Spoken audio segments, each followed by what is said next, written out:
So, all right, welcome to this part of our discussion here. And we have the same people that are speaking and also partly that were in the previous session discussing also are here. But we have a new member, Raivo Vare, renowned economic expert here, and with lots of titles over his long and influential career. And also Slava is joining us online from UCL, from home in England.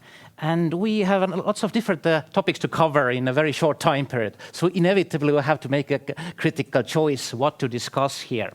So there were trade-offs outlined between economic efficiency arguments, security, sustainability, and one takeaway point from both of these presentations, from much of information here, was related to potential silver lining of the shocks. So these turning attention to sustainability issues, having potential positive effects in addition to the myriad of negative ones that we know very well. In order to link this discussion with other topics in these other sessions, we could just look at this gorilla in the room that was mentioned by Steve Olson, China. And in terms of GVC integration, we can speak about Factory USA or Factory America, Factory Europe, and Factory Asia, but China is permeating all of these. And so let's say, so one important question is how much can one avoid China in global value chains actually? So if we look at the value-added shares of Chinese inputs, let's say in auto industry, via both direct and indirect linkages, there's something like 20% of the value added that comes from the US value added in the auto industry from Chinese inputs. Or also if we look at the sayings of the same Richard Baldwin that was nicely cited by Slavo here, then he has compared the GVC integration with China to an omelette that has been already scrambled. So this unscrambling of this omelette is going to be, based on the pessimistic view, quite long and costly effort, long and costly process. So what is your take on this? Are you also pessimistic, or do you see there's positive silver linings in this here? And as Krista was talking previously, and Slavo and Kaur have had the occasion to speak here. So we'll start with Mr. Raivo Vare, please. Thank you very much. Gladly respond. Try to be brief. Basically, we can divide the value chains into two kind of. And we have the problem which we are facing in relation with the present war in Ukraine very much, which is related to the first kind of those value chains, related to the basic input to any value chain. It's raw materials and such stuff. So basically here we see that the Chinese role is substantial, but still it's not as big. And much less important in a sense, but they do influence the market. For example, the very same LNG market was recently influenced by Chinese demand, and the oil takeoff is related to China, have an input on the market pricing, but also on transportation needs. But on other hand, the value added of the second or third layer, higher layer, let's say, their Chinese replacement is possible, but very costly, like somebody already has said. So basically, it's not about whether we want to replace it. It was also already said that we want to optimize it in the way that we won't get into dependence. Like we are actually in dependence with the first layer input of any value chain in the world, because globally 60 to 70% of almost everything belongs to autocratic countries as reserves and extradition subjects. But in case of higher value add, we have the possibility. So basically, it's not about shrinking existing thing, but trying to avoid expanding this dependency. On the other hand, it also, as a transportation person, first of all, I can say that we already witnessed that there is a proportion changing. It used to be that world trade has driven the growth of the economies, and the proportion has been always in favor of speed of the growth of world trade or global trade. Now we already witnessed, partly because of result of pandemics, but partly because of other reasons, we already witnessed that there is a switch between global trade and regional one. And also transportation statistics is proving that it's going a bit down from the global scale and going towards the regional one. And we also can see it from the fleet, for example, fleet size, fleet composition, for example, which has just as an example, a few years ago it would be unimaginable that 8,000+ TEU vessels will be regional vessels. They have been always cross-ocean, working cross-ocean roads. Now it's a normal thing in East Asia. So basically, we are witnessing the switch already, and the political component is just speeding it up. And can I ask for additional comments from Krister here? So. I agree with what Reivo says. However, going back to Stephen Olsson, who said that we have been miscalculating China for the past 35 years, let's not do the same mistake when we discuss GVCs. What's happening, in particular in Asia, partly driven by China, is that we see a change in trade pattern, in investment patterns, in innovation patterns, changes that we have not experienced before. Trade links, investment links, innovation links will look very, very different 5 to 10 years from now. The core focus here is South America. The Chinese are there already to a much larger extent than Europe and North America. When we think about GVCs, we have to be careful that we don't lock ourselves up in a too static way of organizing ourselves, not being prepared for the changes that are coming, and they're coming rapidly. The data shows that clearly. So hands up for, make a proper analysis and organize yourself wisely. Otherwise, it will turn out to be extremely costly. Yeah. So I'll ask the first question, the same question also from Kaur here. So how much can one avoid China in GVCs?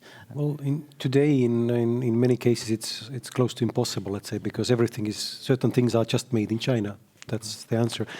We have a lot of now customers asking, let's say, it costs so much to produce in China. Can you bring it to Europe?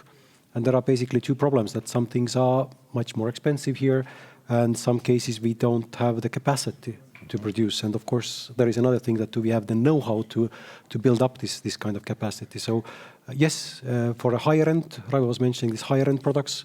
So there it is easier. But when we talk about the toys, mobile phones, these kind of things, there is simply so much cost benefit still there. I don't think they will move here. And I think Krister indicated that he had a point here. We have this new regional comprehensive economic partnership. 10 years from now, you will have 40% trade diversion. That means what is being exported to that region now will then be produced, manufactured, and resold within the region. Having said that, you cannot simply withdraw completely. You have to think that through carefully. RCEP is changing the way the Asian region trade within Asia dramatically. We have to prepare for that. To some extent, in some sector, it means you have to be inside.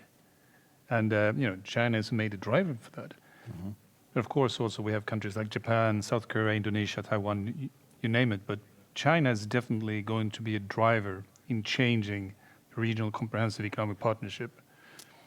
And that's a fact. And we have to adopt to that in the best possible manner, so we come out as equal winners.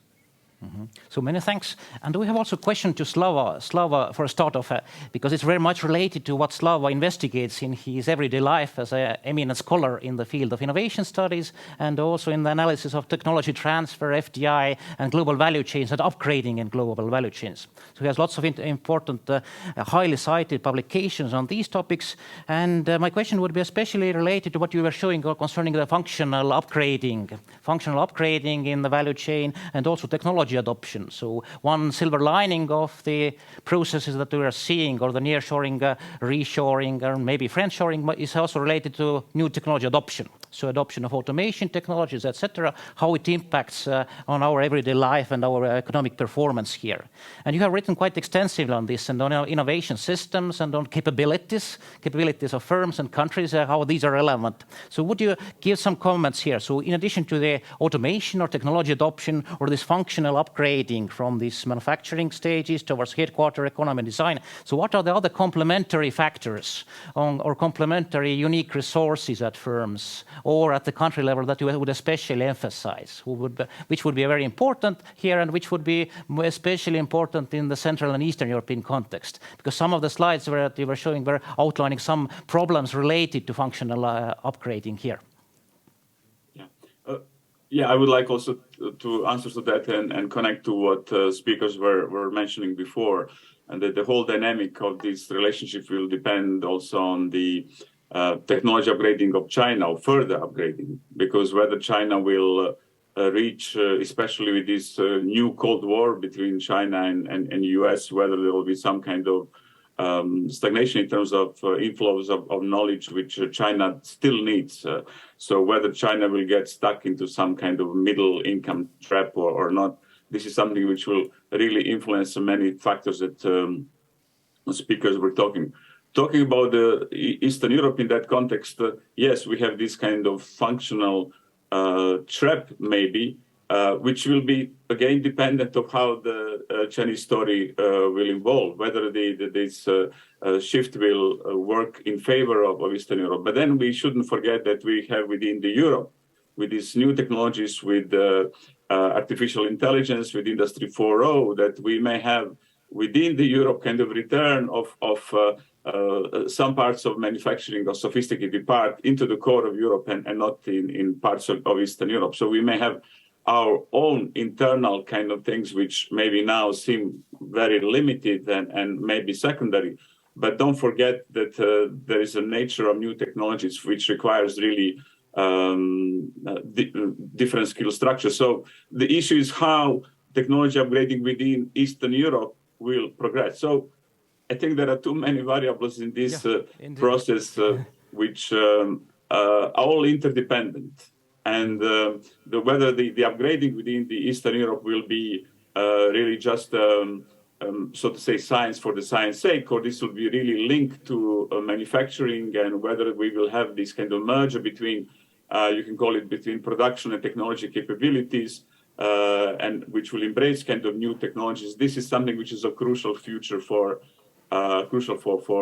Eastern Europe. So let's hope that there is enough understanding that these issues are all interconnected, and that Europe definitely needs some kind of coordinated response. If each part of Europe works on its own, that will not work very well. So that would be kind of my addition to that, because I think we also have to bring intra-European story into this discussion. So important aspect of this is the coordinated response, and Raivo had a comment here. I think that we have to bring in politics here, because otherwise it's not understandable. And we've seen how this 17+1 format has disappeared, actually broken down at the moment. And if you look inside this Eastern European interest in collaboration with China, it has been very much related to, again, not exactly to the high tech. It has been always about something else. So basically, taking into account that China is now a challenging state, and very much confirmed it in last Xi's speech, it means that we will continue this path, politically driven path, not to go too far with the high tech collaboration with China, not allowing them to catch up more than they do it by themselves anyway, because they have put their own aim on to become the parallel world in the sense of high tech, if I may put it so. So it's economical, technological platform they try to develop around themselves now. And for that reason, not just because US, but because it doesn't fit also to the fundamental interest of Europe as such, starting with the industrial nations of Europe, but also totally is reflecting the need of the Eastern Europe, who is, let's say, lagging slightly behind in high tech, but who is interested in infrastructure side of the business, which Chinese can provide either, as we know. So for that reason, probably we will witness that there will be a kind of restrictive environment in Europe, despite of all things, despite of Scholz's visits, despite of everything which Europe is doing, trying to sit at the fence, and in this case, and trying to be extracting best out of both platforms and both collaboration forms. So China is acknowledging it, and China is trying to revert this process. And it's again very much formally economics, but it's actually about politics. And we've seen how much attention, for example, recent visit of Scholz has dragged in Beijing, and it's obvious that Beijing had a political agenda behind it, first of all. So I am not so optimistic about the forceful changes of course of events, but I am a bit cautious claiming that China will be standing as the main partner of world trade partner, and especially for Europe in the future. So if we can continue with the policy aspect, so actually Slava also in his presentation said that we need to put the policy and geopolitics back into international business research and decision making very rightly, and that's the one need here. But can I ask concerning the policy options for governments in the contemporary world where there is this slicing up of value chain, where you don't depend on Estonia only on Estonia. You can't look only at the Estonian labor market, but you have to look at other related things if you consider, let's say, inequality or labor-related effects of GVCs. So what are these opportunities for governments to limit the challenges and harness the potential opportunities here? So, or if we put it very bluntly, in the mainstream economics, there is this market failure argument here. So can we say that there is a suboptimal provision of investments in resilience or nearshoring in the case of Western multinationals? And is there any role of, let's say, if you put it very blankly, like subsidization in this case? Or should we think a little bit differently about supporting these firms? So who wants to take? Yeah. So. Yeah, I can take one practical example that China has been always very strong in having this kind of clear strategy. I think the current one is called Made in China 2025, and they are looking forward very much. And I remember when I was living there and we were looking for places to expand the capacity, and we went to different cities in China. Every local government had a very clear this kind of economic strategy that, you know, somebody wanted to promote automotive, somebody from medical, somebody some technology. So this government role, you can see that it's very important for setting the targets, allocating the resources. I haven't felt such a thing in Europe. We have a European Union, but this kind of policy. So there is a big this kind of drive what the governments can do to promote this or change the course. Yes, but investing into the resilience, I think usually these government investments. Example is the China semiconductors, where I don't know how many tens of billions have been invested with limited output. So it's also a risk for the countries. All right, and can we take some reflections from Slavo here? Well, this is for Europe a huge problem because we have to change our kind of policy philosophies, you know, kind of, especially in the context of Central Eastern Europe, which are kind of academics label it as dependent market economy. And then on the other side, you have something which academics now call state-permeated economies, you know, China being one example, you know, kind of. We have to think really in a quite new way about these issues. How do we connect what we do in terms of our own technology upgrading with the technology transfer, with the global value chains? This is a kind of such a huge change in thinking that it will take some time for policymakers, and especially in Central Eastern European countries, to understand, to move to that kind of, to find a kind of European way of balance between the role of the markets and the role of policy and state. So, yeah, I just can point to this challenge that we are facing, but it will take some time to understand what are the for us policy implications of these global shifts. It doesn't go overnight, unfortunately. So there's actually quite a big insecurity or uncertainty about what is the optimal policy in the case of insecure GVCs. And so also in the case of economists, it's not really clear, is there a market failure? So one Gene Grossman from Princeton has pointed out that it's not really clear that there is under-investment in resilience. And this would be underlying the subsidization or support argumentation very much here. But if we think about more also that Asia is not only China, although China is the one that permeates all our GVCs in Europe, in USA and elsewhere. So what about the other countries? Who will be the winners and gainers from these processes that we are witnessing, the geopolitical conflicts, the supply chain conflicts, and what would be the European response here as well? So do you need different type of trade deals with alternative countries? So do you need something that covers more IP services, investments, standards, etc., in addition to this standard type of trade deals? If I may start, actually, we have already a case which is consisted in your question. Look at the Far East and other countries than China. We already have a lot of them included into value creation chains in the way that they are already competing with Chinese. So, and it is a natural process. On top of that, there will be this political element we touched briefly before.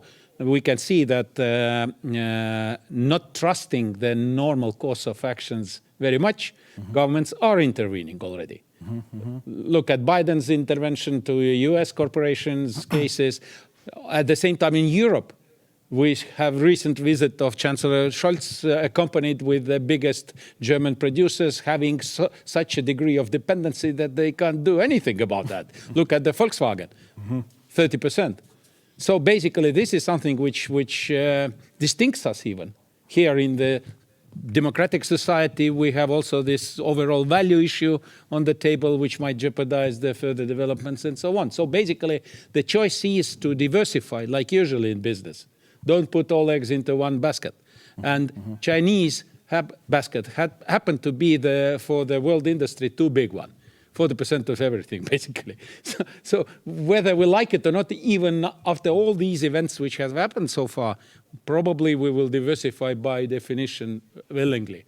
And partly will be guided by the power vested by electorate to the government.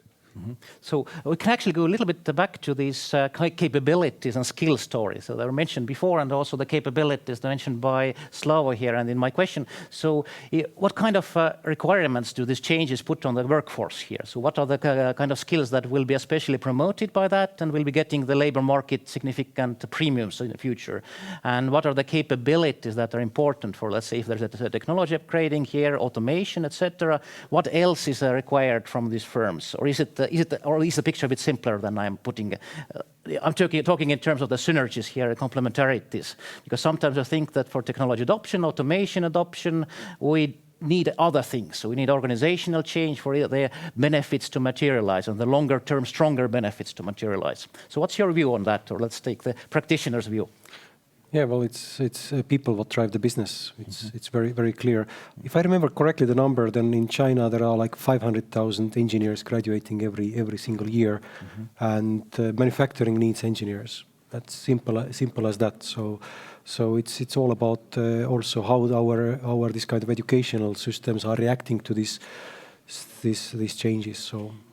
I feel that, yeah. So we'll take the Christer's view as well. You know, there are so many different aspects, but just to pick up on what, forgot your name already. Kor. Yeah, 500,000 or 600,000 engineers graduating in China every year. In terms of the contents of their education, it's exactly the same number as in the UK, 6,000. I told you before that China's higher education system is one of the biggest and largest, most difficult to overcome hurdle for Chinese future growth.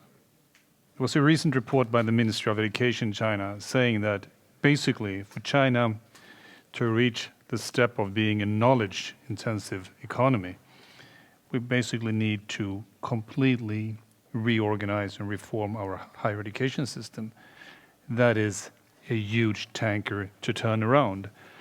That will affect on productivity, capability, innovations and so forth.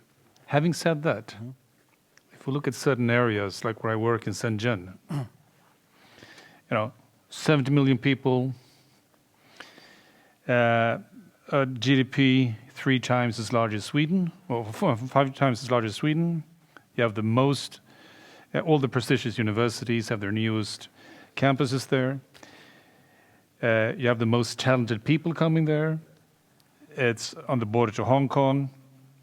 That region, the Greater Bay, 9 cities, including Hong Kong, Macau.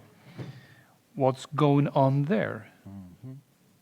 That is of more importance to Estonia, Europe, and the United States than what's happening in China. Greater Bay Area, there is an overall development plan for that.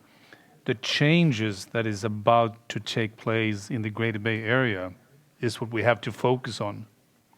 Not 500,000 engineers being graduated all over China. That's irrelevant. We have to focus on those or that region in China that are actually competing with us. And having said that, we're talking about value chains, innovation.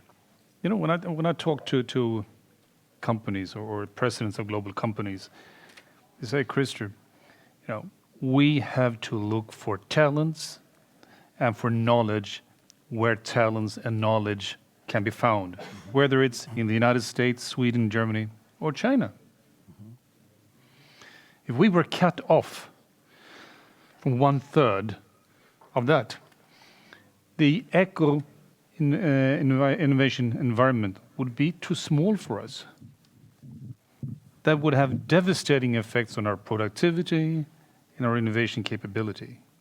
We have to compete with the best wherever they are located. Yeah. And that's very much related to what Carl was previously saying, I think. And again, you know, you mentioned Made in China 2025. I have to say this, Preet, but you know, we are doing the same mistake as we did 5 years ago. In 2005, China released a report, the mid to long term on technological development, 2006 to 2020. That was a pre-work for Made in China 2025. We reported that to the Swedish government, to the Norwegian, the Danish, and all our European embassies in Beijing. Not a comment. Yeah. China will never catch up. We'll have to say this. In 2014, I went to the Great Hall of the People. It was a seminar by Hu Jintao, Li Keqiang, and the president of China's Academy of Engineering. And I have the slides. I'll send them to you. In the fall of 2014, they present China 2025, China 2035, China 2045. We report that to the EU embassies as well, and the Swedish Foreign Ministry. They did not take notice on that. In the spring of 2015, China, Made in China 2025 is published officially. Politicians, they basically explode. They become scared. They talk about Chinese aggressive industrial policies and so forth. You know, they should have been prepared for that already 10 years earlier. So this diffusion of knowledge. Today, we are still debating Made in China 2025. Indeed. But the China's ended that already. You know, the part where they have been successful in Made in China 2025, you know, they have left that beside. They are now focusing on 2035. Our politicians and a lot of business leaders are still focusing on China 2025. So Raivo had some comments. Brief comments. 10 years from now, China have left China 2035 and they are focusing on China 2045. But, you know, we're just not keeping up. So some very final brief reflections. There is a danger that actually, which has been expressed by US, first of all, officials already openly, and I've heard myself, for example, NSA General Alexander saying it, that in 5 years from now, China will bypass US in the IE race.